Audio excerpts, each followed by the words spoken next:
যেমন লুত নবী, তিনি হাবি পাইগাম্বার। নবীরা কিন্তু নিষ্পাপ, নবীরা জান্নাতি, নবীরা জান্নাতি, নবীরা নিষ্পাপ। লুত নবী কমকে আল্লাহর রুটির মতো পাল্টিয়েছিলেন। নবীদের দ্বারা দাওয়াত পৌঁছেছে, দাওয়াত দাও, তাদের কাছে কালমার দাওয়াত দাও, দাওয়াত পৌঁছেছে, দাওয়াত কিন্তু তারা কবুল করেন। বাইরের লোক ছেড়ে দেন, ঘরের লোক কবুল করেন। খুদ নূহ নবী, লুত নবীর স্ত্রী কবুল করেন। কি উত্তর দিয়েছে? আমরা বাপ দাদুর ধর্মের ওপরে টিকে থাকব, আমার বাপ দাদু যা করেছে সেটার উপরেই টিকে থাকব। ছোট থেকে দেখেছে লুত নবীর বিবি, তাদের পরিবারে, তাদের বংশে সবাই যেন সমকামী। আল্লাহ তাআলা আযাবে মুবতালা করেছিল একটা মারাত্মক বড় পাপের কারণে, সেটার নাম হচ্ছে সমকামী। নারী এবং পুরুষের বিবাহ নয়, পুরুষে পুরুষে বিয়ে, মহিলায় মহিলায় বিয়ে। এই পাপ বর্তমানে নবীজি সাল্লাল্লাহু আলাইহি সাল্লাম আসার পরে এই পাপ ছিল না, ওই জাতিকে ধ্বংস করার পরে। কিন্তু এই আখরি জামানায় ওই পাপটা, রোগটা আবার নতুন করে ফলন নিয়েছে। আপনারা ঘটনাক্রমে দেখতে পাবেন, যারা মোবাইল ঘাঁটে, পেপার ঘাঁটে, তারা জানে ভারতবর্ষে সরকার এবং সুপ্রিম কোর্ট, যে ভারতের সর্বোচ্চ বিচার ব্যবস্থা যেখানে, সেইখানে ফয়সালা দেওয়া হয়েছে ভারতে সমকামিতা লিগেল। ছেলেই ছেলেই বিয়ে, মেয়েই মেয়েই বিয়ে, এটা লিগেল। আল্লাহ এই পাপের কারণে একটা পুরো জাতিকে ধ্বংস করলেন। ওই জন্যে কেউ ভাববেন না যে কোনো মৌলবীর স্ত্রী হোক, কোনো হাফেজের স্ত্রী হোক, কোনো পীর সাহেবের স্ত্রী হোক, কোনো অলির স্ত্রী হোক, কোনো হাজি সাহেবের বিবি হোক, তারা যদি অন্যায় করে এদের কারণে তারা জান্নাতে যাবে, এই ভাবনা, চিন্তা, ধারণাটা বহুত বড় গুমরাহ। যদি বলেন প্রমাণ কি? আল্লাহ দুটো নবীর বিবির জন্য কোরআনের লাকির টেনে দিয়েছে। লাকির টানা জানেন? লাকির মানে ফায়সালা করে দিয়েছেন যে এই ফায়সালা আর কিয়ামত পর্যন্ত পাল্টাবে না, চিরজীবনের জন্যে এই দুজনের বিবিকে জাহান্নামে নিক্ষেপ করা হবে।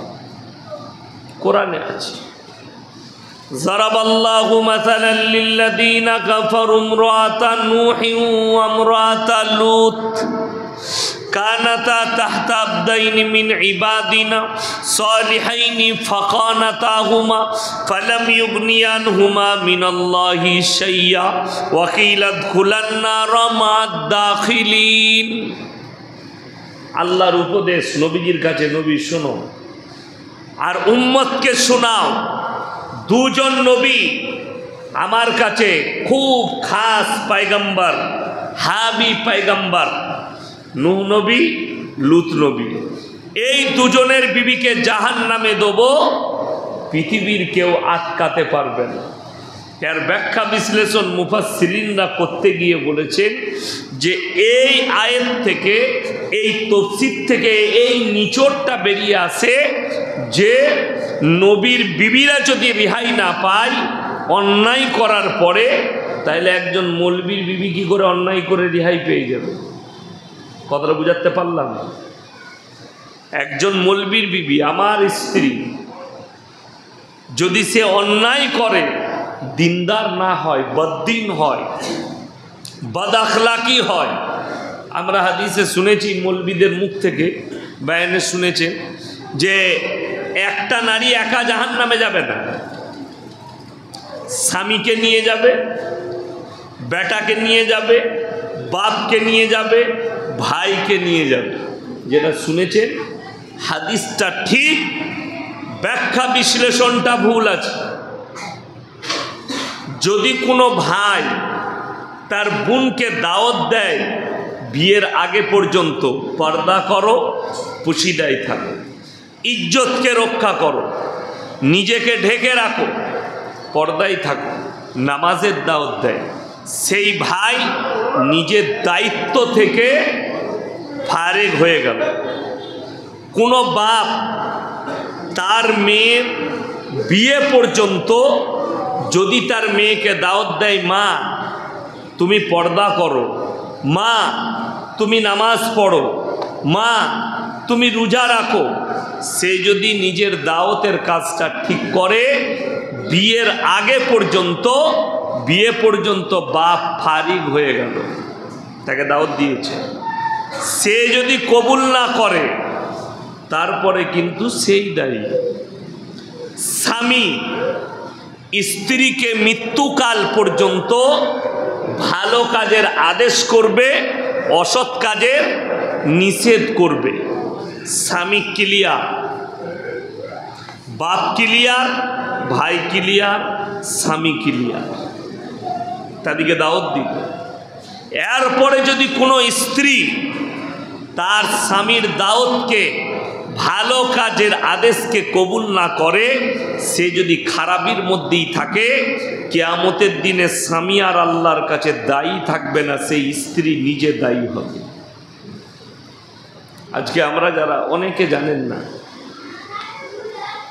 আফ্রিকার জঙ্গল, একটা বড় জঙ্গল আছে, শুনেছেন না শুনেনি? আফ্রিকার জঙ্গলের নাম শুনেছেন? অ্যামাজনের জঙ্গল একটা জঙ্গল আছে, নাম শুনেছেন? যেমন আমাদিকে মানুষ হিসাবে আমরা নিজেদিকে দেখতে পাচ্ছি, অ্যামাজনের জঙ্গলেও কিন্তু একটা জাতি আছে, তাদেরকে আদিবাসী বলা হয়। তারা কাপড় ফাপড় বেশি পরে না, নাংটা অবস্থায় থাকে। তারাও কিন্তু মানুষ, কথা বলে, খায়, সব করে। তাদের আচার আচরণগুলো প্রাণীর মতো।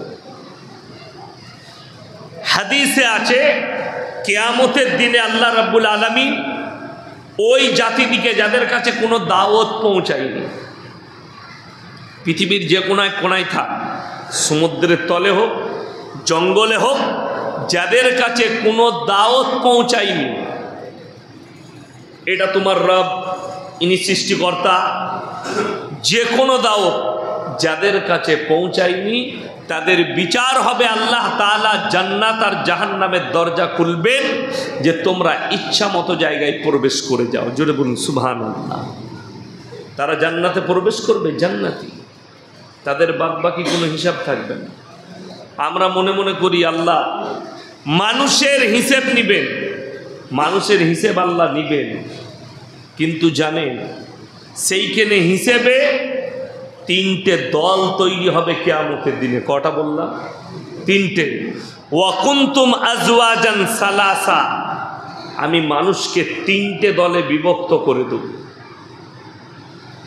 আল্লাহর ডান দিক, আল্লাহর বাঁ দিক, আর আল্লাহর সামনের দিক। যাদের ডান হাতে আমলনামা হবে তারা ভাগ্যবান, ডান দিকে থাকবে। যাদের বাঁ হাতে আমলনামা তারা দুর্ভাগ্যবান।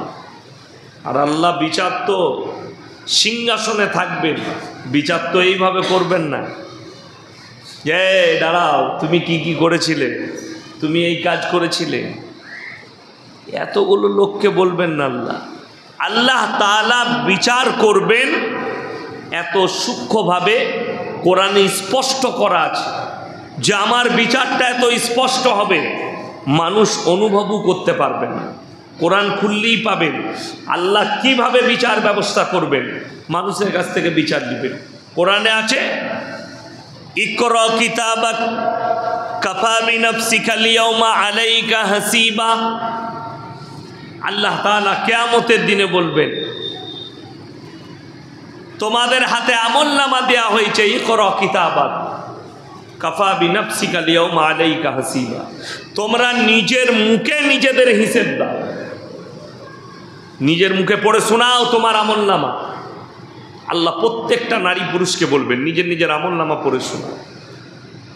আজকে বর্তমানে আমি আপনাদের জন্য দোয়া করতে পারি, কথাটা বুঝতে পেরেছেন না পারেননি? দোয়া, হুজুর আমার লেগে দোয়া করবেন, আপনি দোয়া নিতে পারেন, আমি দোয়া দিতে পারি, আল্লাহ ইনাকে জান্নাতি করো, আল্লাহ ইনাকে ভালো করো, দোয়া দিতে পারি। কিন্তু আপনাকে আমি আজকে গ্যারেন্টি দিয়ে যেতে পারবো না যে আপনি আমাকে বলবেন হুজুর আমি যে লাইনেই চলি মোটামুটি আপনাকে ভালোবাসি, তো আপনি আমাকে জান্নাতের ব্যবস্থাটা করে দিও। আমি যে পথেই চলি কিন্তু আপনাকে মহব্বত করি, আমাকে ভালোবাসেন, অর্থাৎ আপনি জান্নাতের ব্যবস্থাটা করে দিয়ে। আমাদেরই ফুপুই তো ভাই সম্পর্ক হয়। একদিন আব্বাজি আর আমি মাদ্রাসায় বসেছিলাম অফিসে, তো সে এসে আমাদের কাছে গল্প করছে, বলে আমার তো কোনো চিন্তা নাই, আব্বাজানকে মামা বলে। বলে আব্বাজান বললে কেন? বলে মামা আপনি আছেন আর ইয়াসিন ভাই আছে, কিয়ামতের দিনে তোমাদের জামার পেছনটা ধরে চলে যাব, পেরিয়ে যাব। আমি বললাম সুযোগটা পাবি কি করে? বলে কেন? আমরা হাদিসে আছে কিয়ামতের দিনে নারী পুরুষ উভয়ে উলঙ্গ অবস্থায় থাকবে, ধরবি কোন জায়গাটা? তাইলে দড়ি নিয়ে যেতে হবে, তুই সাথে করে দড়ি নিয়ে যাস। এইগুলো শুধু মনের বাসনা, মনের ভাবনা যে আমি অমুক মৌলবীর পেছন ধরে পেরিয়ে যাব, এগুলো মনের বাসনা। আপনি বলুন আপনাদের সাথে আমার সম্পর্ক